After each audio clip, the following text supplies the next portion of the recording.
99.1 The Sports Animal, Vince Ferrara. We continue our Zoom NFL Draft Preview Series interviews as our draft coverage is presented by UT Athletics. Get your tickets at allvols.com. Pleased to be joined by the voice of the Tennessee Titans, Mike Keith. Mike, Vince in Knoxville, how are you?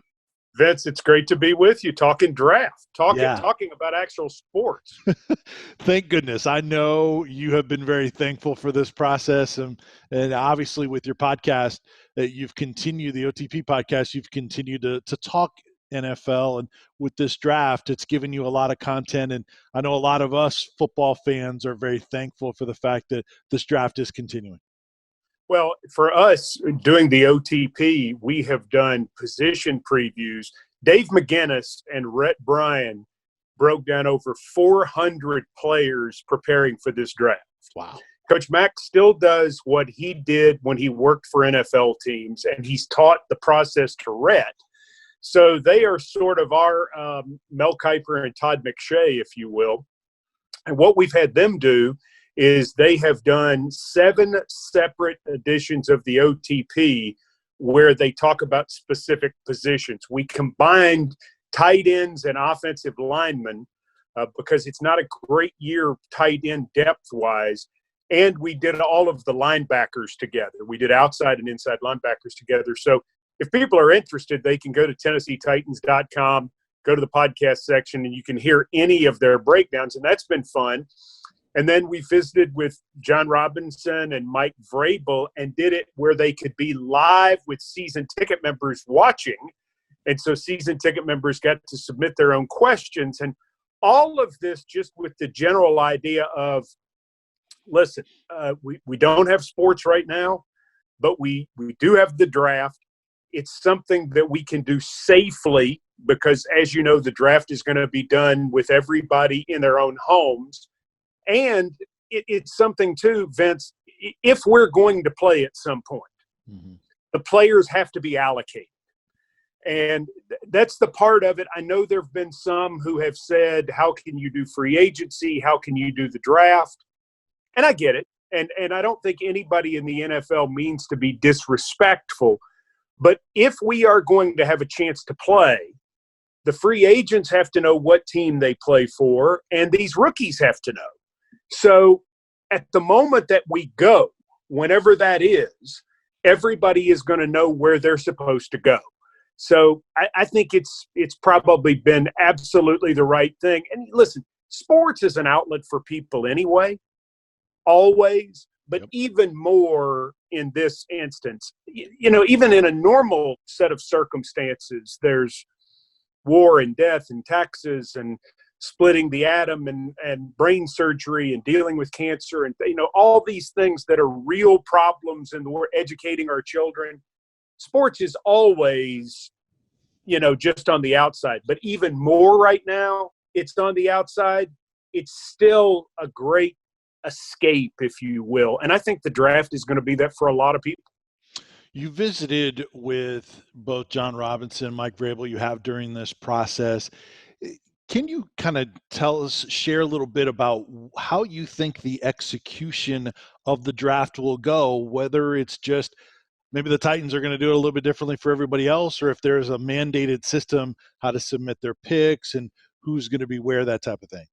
It's a great question. There is a mandated system in terms of some equipment.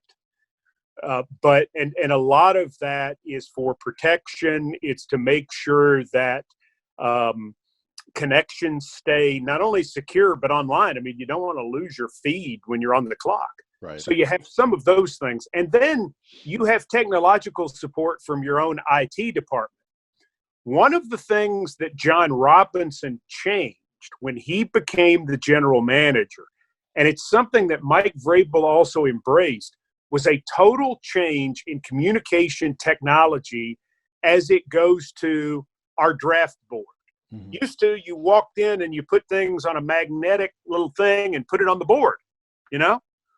And now when John Robinson changes the board, he changes it electronically, And so they don't have to go and, the director of college scouting doesn't have to go in his office and change the board. It's changed for him automatically. Right. Well, John did all of that when he came in. All of the scouting, all of the football, all of everything became computer and became iPad and became a network. The draft room, the draft board itself is virtual. It is no longer a physical draft board like what we used to have. They would write the names on the walls. That isn't done that way anymore.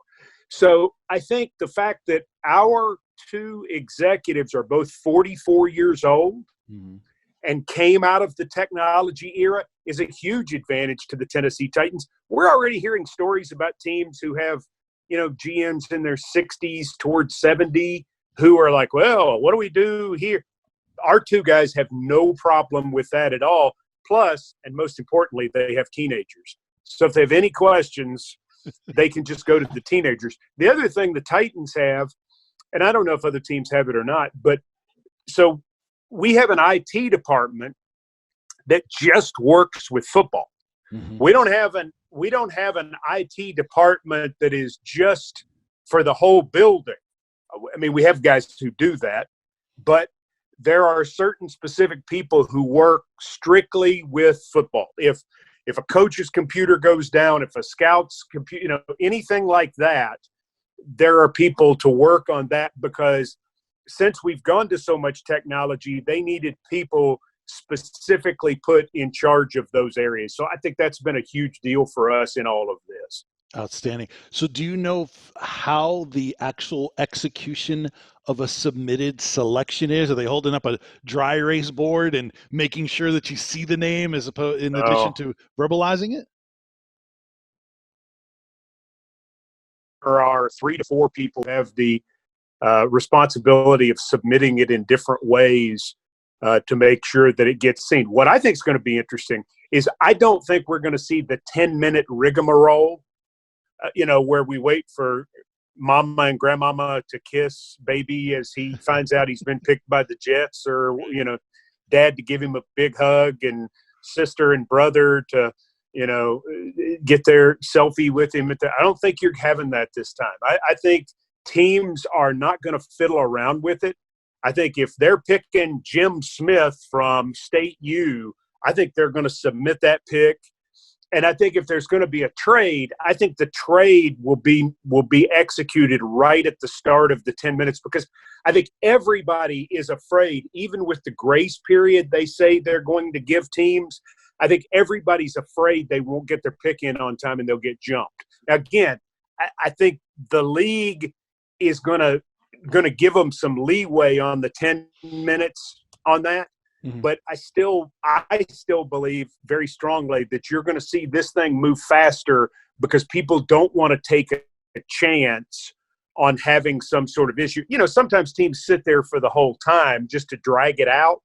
I don't think this time, because I think everybody wants to make sure that, because listen, if you don't get it in and you have some sort of problem, and you've got an owner or a general manager that you have to answer to because you didn't get your pick in right, somebody's getting fired.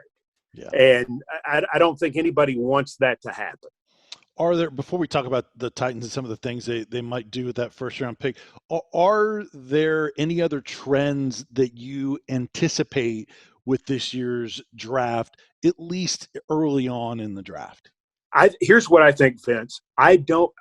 And one GM has been quoted today, as a matter of fact, saying what I have believed all along. And John Robinson has basically confirmed to me, and that is most of these mock drafts are probably way off. And here's the reason. A lot of the mock drafts end up being very good every single year, because the different analysts have people with teams that they speak to who give them an idea on certain things. And then they come to consensuses. They'll come to a consensus on, Tagovailoa, let's say. Right. And they'll talk to 5 teams. They'll hear 5 teams say, look, Miami's picking him. No doubt, Miami's picking him. It's happening. We know it. And that ends up being right. Well, this time around, if you're an analyst, you're calling your 5 different sources, and you might be hearing 5 different things about Tua, because these teams have not had these extra opportunities to do this background. The other thing, too, is some of the people with the teams talk at the different pro days. You get a feel. You see who sticks around longer to interview a player. You see how many people they bring. Do they bring the whole staff? Is one scout there? So in this poker game, there are all of these tells. This year, there are no tells. No pre-draft visits to speak of to facilities. I think we got in 25% of ours before they stopped them. Wow. And then you don't go to pro days, and all these things. So I think what you're going to see even in the first round is, I think you're going to get to rounds 2 and 3, you're going to see crazy stuff. You're going to see guys who have been projected to go in the 5th round go in the 2nd round, because one team has this guy rated much more highly than other teams do, based on the fact that nobody really knows and nobody really goes in. I mean, like, for example, so I've got my Mike Detillier draft book right here, which I love. I love Mike Detillier. Mike D is my guy, okay? Love Mike D. All right, so love Mike D. And I buy multiple copies, and, I mean, I go through tear pages that I love it. I like Dane Brugler. Who's his beast for The Athletic is fantastic. I read other people too, and there are people who work for team websites and for newspaper websites that I think are very knowledgeable. But I just don't think people have any idea on consensus. Right. And because of that, I think 20 to 100 in this draft going to be nuts. I also think it makes it more important for your undrafteds, because I think there's some 5th or 6th round picks in terms of their real talent who are going to be undrafted because people couldn't get the answers that they needed. So does that mean you're going to see a lot of teams be safer in the mid to later rounds? Yes. Yeah, I think they'll be safer, and they'll take players that won't end up making their team. Right. Because what will happen is they'll take a guy in the 6th round they feel safe about, and then they'll sign Jim Smith from State U, who they're worried about his knee or his character. They'll sign him as an undrafted, and then they'll get into camp, and Jim Smith will end up being better than the 6th round pick. And so I think you're going to see a lot of day 3 picks who end up getting cut because the undrafteds are better, but they don't have enough intel on the undrafteds to draft them. They're scared to draft. They will be scared or reticent to draft some of these guys because they don't have all the intel. Part of it, listen, they want to look these guys in the face. And when people come into our facility and they sit down with us, so they sit down with the GM, and they sit down with the head coach, and they sit down with the position coach, but they'll probably sit down with another 9 people. And it will surprise you who all they sit down with on a staff. Some of them don't have anything to do with football. And they want to see how the whole thing plays out. It's like, I'll give you an example. When Jameis Winston came in, we were expecting something out of Jameis Winston, and we got something completely different. Everybody in the building liked him. Everybody in the building. You came away with the impression that he was more of a goofy guy than a bad guy.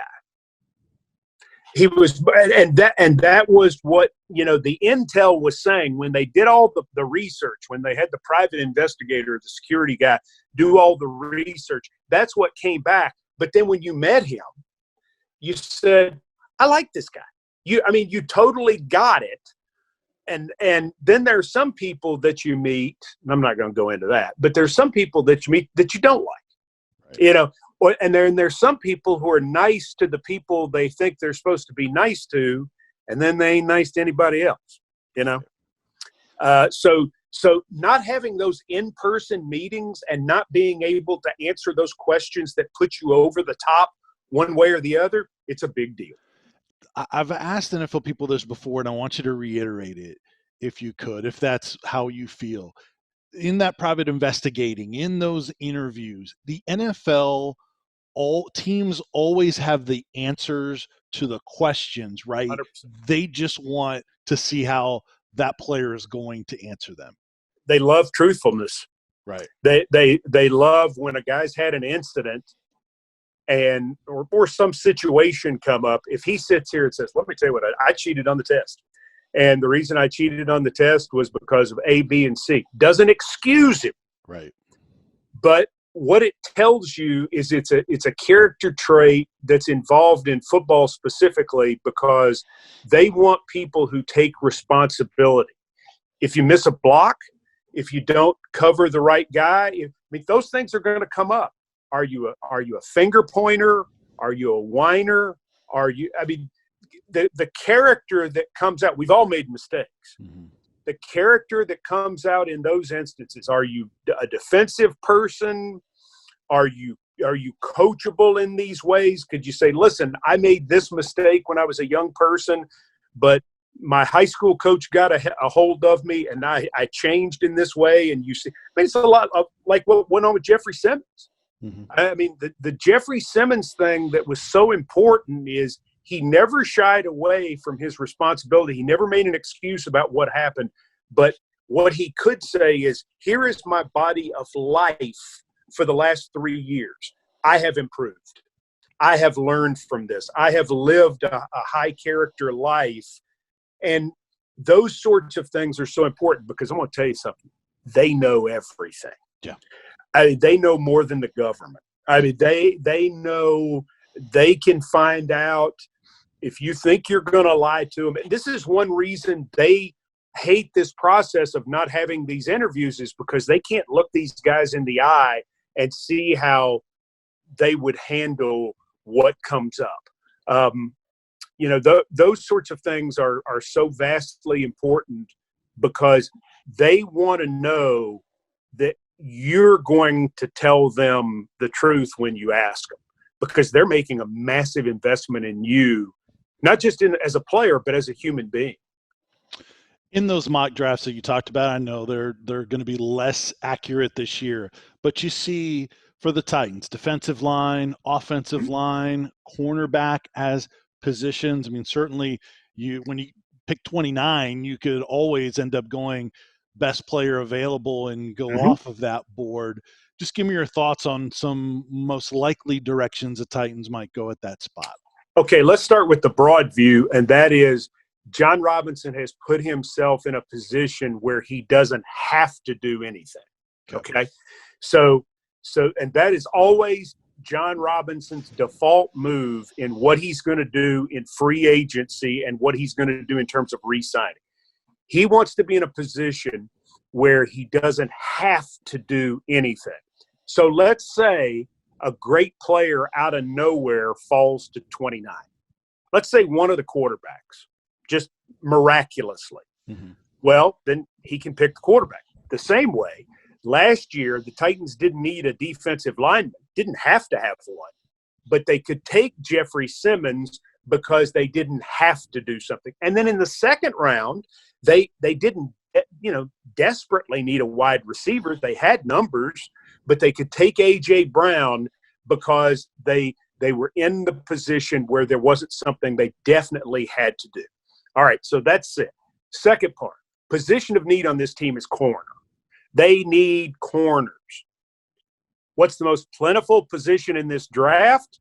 Corners. So while you're asking me about number 29, I could say they could go whatever at 29, and then they could go corner at 61 and 93. Mm-hmm. And because this draft is so deep at corner, they're going to be able to find those guys who fit those needs. That's great. They need a defensive lineman, need another one.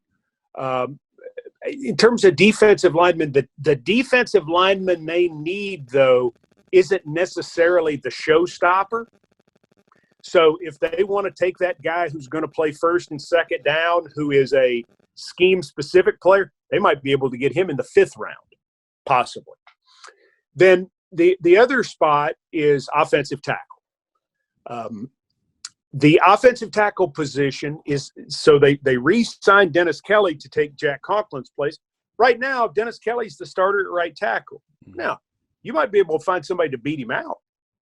That'd be a good thing, because that means you would improve your football team, and then Dennis Kelly would be free to be the swing guy again, which he's so good at. Right. So you don't lose in that.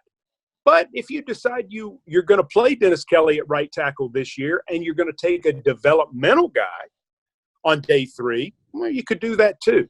So I think that's where John Robinson does such a great job, is he makes himself unpredictable. Now, if you're asking me what I think the number one option is, do I think it's corner?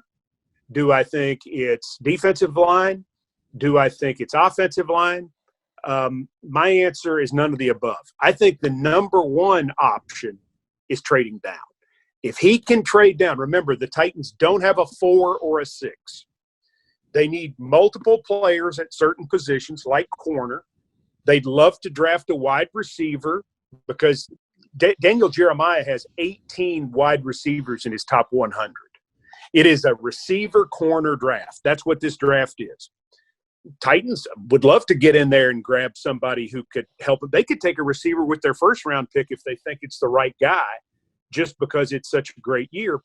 But if they could deal down, add another 2, add another 3, add a 4, add a 6, I think that's what they'd like to do, because I think the feeling, Vince, is they could probably, unless somebody really great falls, they could probably get the same guy at 29. And I'm talking about, if they want to tackle, there's probably a tackle that they rank on their board as that early second-round pick who would fit the value of that. So I think the Titans are a real wild card in all of this, and they have been every year with John Robinson. He wants to be as unpredictable as possible. Last thing, Mike, we're visiting with Mike Keith, voice of the Tennessee Titans. Really appreciate your time. In that lower, if the Titans stay at 29 at the end of the first round, or even if they were to just trade down the early second, there's going to be the same kind of players in that area. I hear a lot of the analysts, Daniel Jeremiah and others, talk about, for the Titans, Mike Vrabel Titans type of guys, the toughness, the physicality, those kind of things. Have you, in talking with Coach McGinnis and hearing those guys break down those players, or even you in your viewing of these players, can you identify some players that might be in that range that maybe fit that Titans mold, that kind of player? You mean like Jauan Jennings? Well, maybe not at 29, but later in yeah, well, that's what I'm talking about, those types of players. Yeah, I mean, they're a bunch of guys like that. I mean, there are a lot of players that have that tendency to them. And listen, if it's a tie break between vertical jump and 40 time and straight nastiness, they're going nastiness. Mm-hmm. That's what they want. They're going toughness. They're going resolve. They like the stories of guys who were 2-star recruits. They like the stories of guys who fought back from things. I thought for sure you were going Jauan Jennings with that question, because while that's the type of guy that, and I honestly, I don't know how they feel about Jauan, because remember, I haven't been in the building since March the 11th. Mm-hmm. So I haven't seen the board. I've talked to them a couple times. I don't know. But what I know about a player like that is, you say, okay, he ran 4.7. So what? A big deal. I don't care. So he's not the biggest guy. So he's not the fastest guy. The guy gets open. The guy's a battler. The guy's a blocker. The guy would be a great gunner on special teams. If he couldn't play football for you immediately, he's a gunner, or he's a returner, or he's a football player. Mm-hmm. And they are constantly looking for football players. That's why they re-signed Dennis Kelly. Dennis Kelly caught 2 touchdown passes last year. Dennis Kelly can play both guards, both tackles, tight end, whatever you want to do. Maybe he's the starting right tackle, some people hope he's not, that he goes back into the backup role because he's almost more valuable doing that sort of stuff. Mm-hmm. They're always looking for guys like that. And the Jennings of the world certainly fit that sort of thing. A running back like Edwards-Helaire from LSU, the guy's a ball player. I mean, that's it. I mean, he is a ball player. He's too short. He's not fast enough. I mean, I get it, but he's a winner. You know, the guy is a winner, and that part of it factors in. Now, they are not interested. We're not drafting a team to be all the coaches' favorites. You're going to draft on height, weight, speed some. You're going to draft on upside. But if the tiebreaker is that attitude, then that's what Vrabel and Robinson want. And that is where they are simpatico, like probably no head coach and no GM, because their belief, and being raised up in the Patriots system, their belief, and how Vrabel was as a player, is Vrabel would have been a great tight end in the league. He caught 12 passes in his career, all for touchdowns. Ball player. And so that part of it certainly factors in at all times. And we are one of those teams that, we're not drafting an Olympic relay team. We're not drafting an Olympic powerlifting team. We're not drafting a basketball team. We're drafting a football team. And while you want some of those attributes, and we have some guys that have them, football's a different game. Particularly when you get into week 16 and you got to have it like we have the last 4 years. Those are the people you want.